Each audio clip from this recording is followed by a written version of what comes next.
Hi everybody, this is Sportage, back another day, and with this time a car review. I usually regret myself that I don't do any videos about my cars, and now when I have your standard basic Kia, I don't even know what model it is, Kia something rental car, then I'm doing a video about it. And that is because I have a couple of complaints. Usually I would just do a blog post about it, but since I'm having some help from Moto, of course I could do a video about it. So since I'm standing behind it, let's start in the rear. I like the key actually, I'm gonna get to that. So I don't count as tall anymore. I'm the minimum length of dating, so 6.1 feet. And I don't think I should hit my head in this. So this could open just slightly a bit more, I think. So that's the first complaint. Let's get in the car. First complaint inside. I have a modern iPhone. All Android phones have USB-C. All modern iPhones have USB-C. This car has a USB-C connector and a USB-A. The funny thing here is that USB-C only works for charging.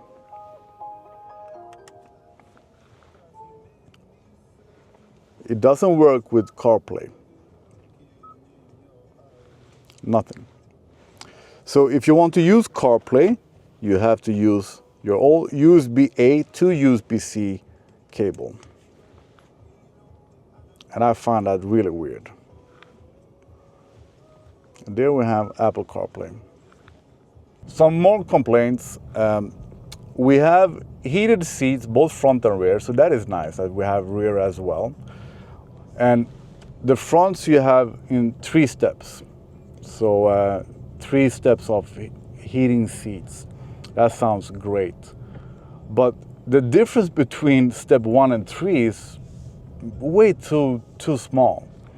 So step 1 is still too warm. It's too much. So that is completely unnecessary. You could do with just 1 setting or at least 2 as every other car. But 3 settings, 3 steps, and it makes no difference, and step 1 is still too hot. Same with the steering wheel.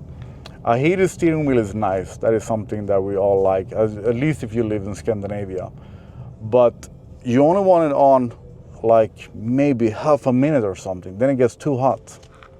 And I think that it doesn't heat the whole steering wheel, as I feel it anyway.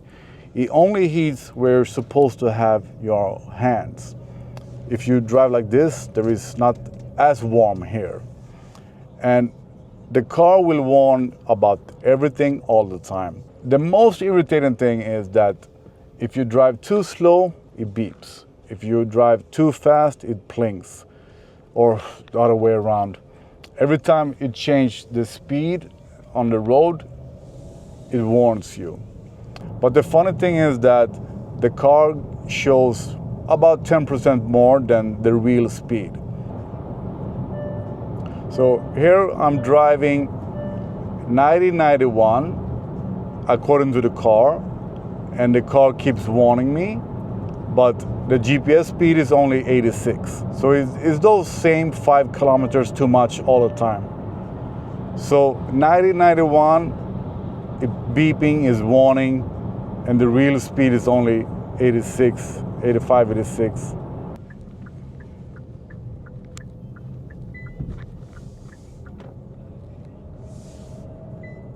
So here in like 5 meters, it changed from 60 to 40 to 50, and it beeps and plinks all the time.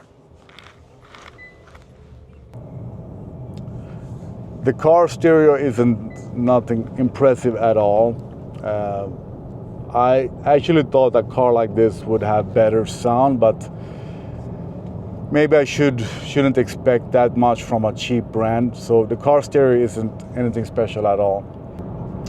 When I picked up my mother in it, she was sort of impressed because she assumed that it was a super cheap car. She thought that Kia was the cheapest car in Sweden. She's used to a Mercedes S-Class, but She was sort of positive anyway. She said that for that money, she thought it would cost like $20,000. For that money, it was very modern inside, she said. And I've had a bunch of people in the car, because I usually only drive two-seaters, so I never have passengers. But this time I've used the car for a couple of weeks. And one lady complained about the seats, and I really can't complain about the seats at all. Like, I'm happy that the neck rests aren't too lean forward as they usually are in a modern car, like all Volvos and Mercedes, etc. So that is actually good. And you have lumbar settings, lumbar adjustment. You hear? It keeps beeping all the time. Lumbar adjustments is something that I miss in most cars. I just wish that it was adjustable up and down as well, but this is very positive. The seats have lumbar adjustments, and that is also sort of nice on a cheap car.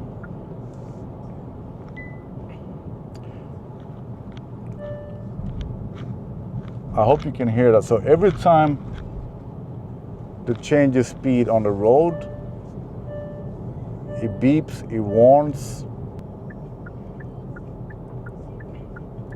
But one thing that I really do like actually is when you use your blinkers, you see the dead angle from a camera view. So that is really nice.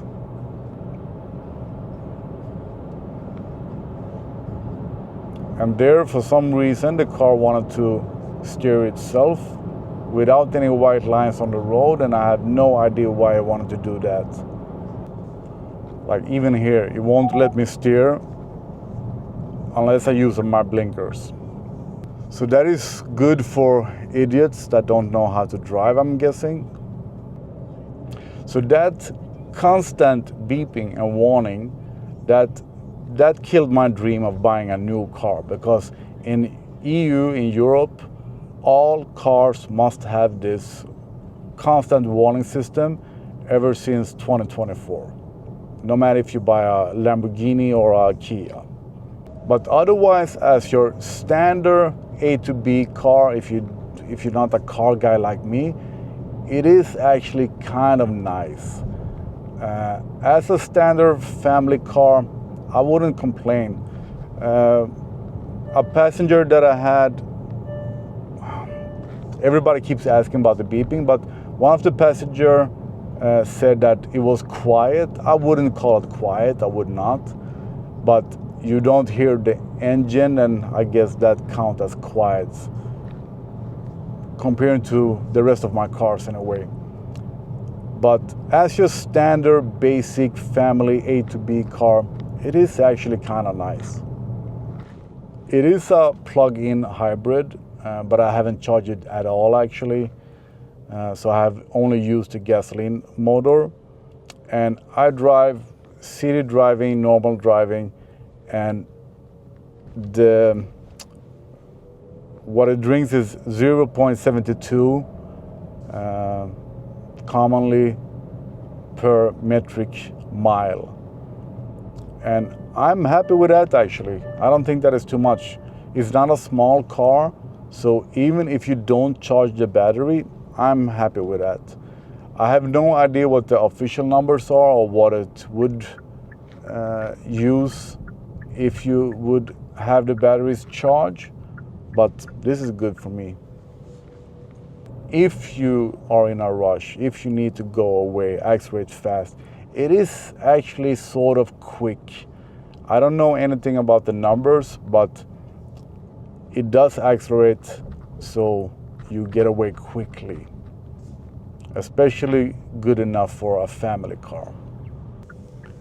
And another thing that I like, if you park like this and you have traffic outside and there is a car coming, it will warn you.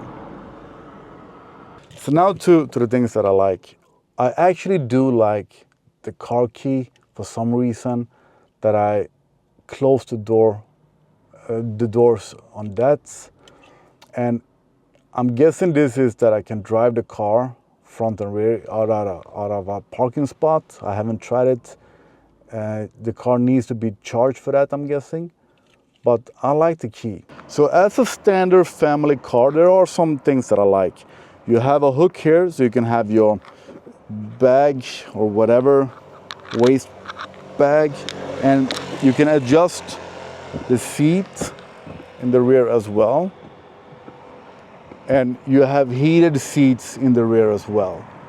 So there are a couple of things that makes it a little bit better than your standard basic car. And what I like the most is the green color.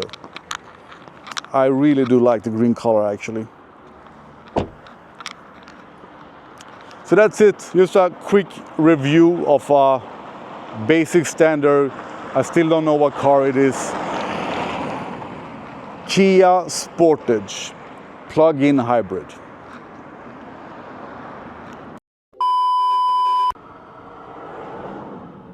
Ja, det gjorde inte alls det.